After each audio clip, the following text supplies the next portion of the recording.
Le temps vient, et il est déjà venu que les vrais adorateurs adoreront le Père en esprit et en vérité. Car le Père demande de tels adorateurs.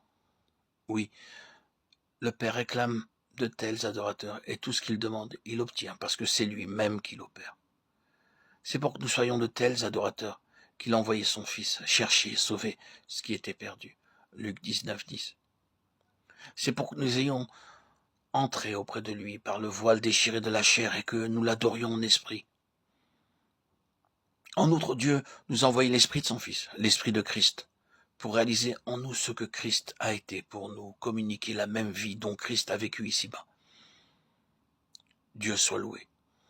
Le temps est venu et nous vivons dans ce temps-là, où les vrais adorateurs adorent le Père en esprit et en vérité. Croyons-le, l'Esprit nous a été donné, et il demeure en nous parce que le Père demande de tels adorateurs. Réjouissons-nous donc dans la confiance que nous pouvons, nous aussi, être de vrais adorateurs, parce que le Saint-Esprit nous a été donné. Avec crainte et respect, réalisons qu'il demeure en nous, avec humilité. Faisons donc taire la chair pour nous abandonner à sa sainte direction.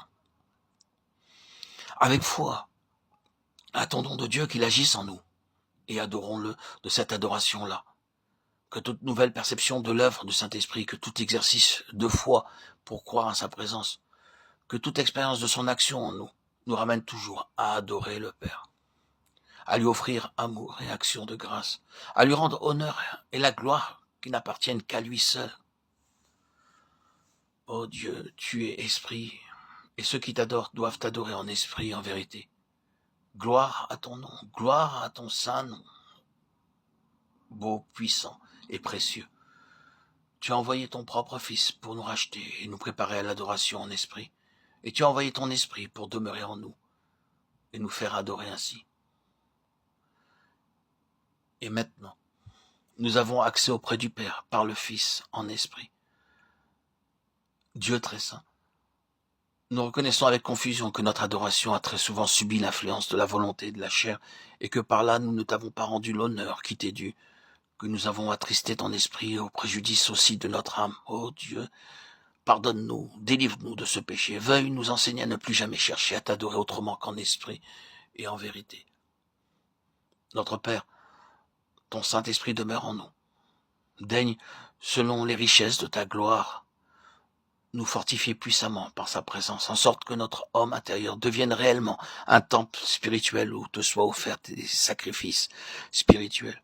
Enseigne-nous aussi chaque fois que nous nous présentons devant toi à renoncer au moi, à vouer la chair à la mort et à attendre avec confiance de l'esprit qui est en nous l'adoration, la foi et l'amour qui te sont agréables par Jésus-Christ. Oh, daigne aussi réveiller ton Église dans le monde entier, l'amener à s'enquérir de ce qu'est l'adoration en esprit et en vérité et à t'adorer chaque jour de cette adoration-là.